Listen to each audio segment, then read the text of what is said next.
Ayan, papatoka tayo ng mga alaga nating kalapate. Ayan, nakakatuwang pagmasdan.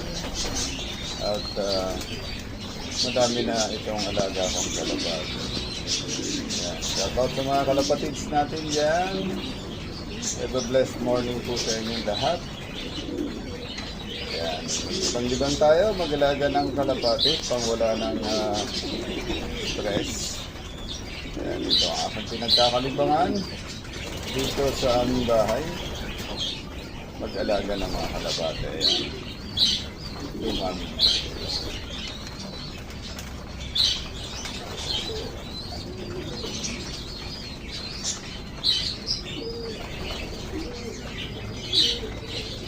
Ayan, thanks for watching and God bless everyone.